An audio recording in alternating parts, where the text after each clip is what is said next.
Bob the Builder. Travis and the Tropical Fruit.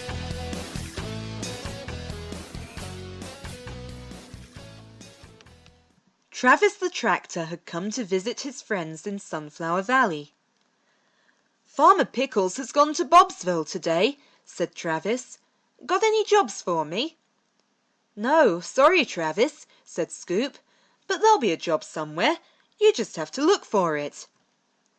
Meanwhile, Mr Beasley was showing a special box to Bob and Wendy.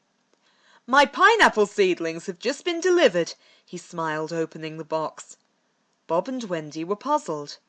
"Sunflower Valley's not hot enough to grow pineapples," said Bob. "They grow in tropical weather."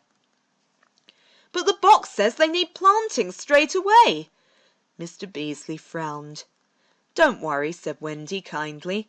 "Let's look up pineapples on the internet." Wendy found a picture of a pineapple pit on her computer and showed Mr Beasley. "I've never built one of those," laughed Bob. "It looks like your pineapples are going to be heated by horse manure."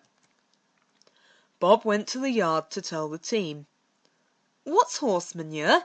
asked Muck. "It's, horse poo," said Bob. "It sounds silly, but it will heat up the pineapples and make them grow." "I moved a whole load of horse manure at Farmer Pickles' farm yesterday," said Travis. "I'll fetch it and be back before you know it." The farm was far away in Bobsville, but Travis got there quickly. He loaded up his trailer with the horse manure. Just then his talkie-talkie began to crackle.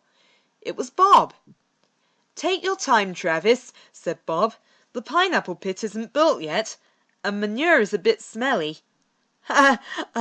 "Okay, Bob," said Travis. Travis decided to unload the manure in a clearing beside the Bentleys' eco house until Bob needed it. Nearby, the Bentleys and the Sabatinis were having a picnic. "Goodness me, whatever's that smell?" said Mr Bentley. "We can't stay here. Quick, pack up the picnic." "Oh, dearie me," worried Travis, and he trundled away with the trailer of manure. The next day Mr Beasley went to see how Bob and the team were getting on. They had been very busy building the pineapple pit. "When we put the manure in, it will heat up the soil and make the seedlings grow," Bob told Mr Beasley. "These glass covers will keep them warm, and the pong inside," Wendy laughed. Travis had taken his trailer to Scarecrow Cottage. He needed Spud to help him move the manure. "My parsnip nose, what a whiff!" said Spud. He disappeared inside the cottage and came back wearing a funny mask. "Ta-da! Spud's wearing Farmer Pickles' special mask for clearing out the pigsties," boomed Spud through his mask. Soon Spud and Travis had made a plan. "The big pile of manure makes a big stink, but lots of little piles will just make lots of little stinks," said Spud. "No one'll notice a thing," agreed Travis. So Spud shoveled the manure into sacks. Then Travis took them away to hide all over Sunflower Valley. A few days later it was time to add the manure to the pineapple pits. Travis and Spud told Bob about how they had stored it in the sacks. "We hid them all over Sunflower Valley," said Spud. "Oh dear," chuckled Bob. "How will we find them again?" Just then Mr Bentley arrived. "Don't worry," he said. "I'll soon sniff them out." And that's just what they did. Spud, Travis and Mr Bentley searched behind bushes, trees and buildings until they had found all the sacks. "Wow," said Travis. "What a clever nose you have, Mr Bentley."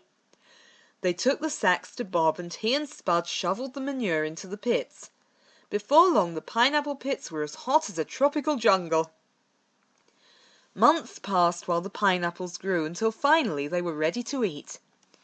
Mr Beasley invited everyone to taste the tropical treat, and it was delicious. "Horse manure, that's the secret," he laughed. "I'm going to grow all sorts of tropical fruit next. Mangoes, bananas." "Oh no, you know what that means, Travis," groaned Bob. "More manure!"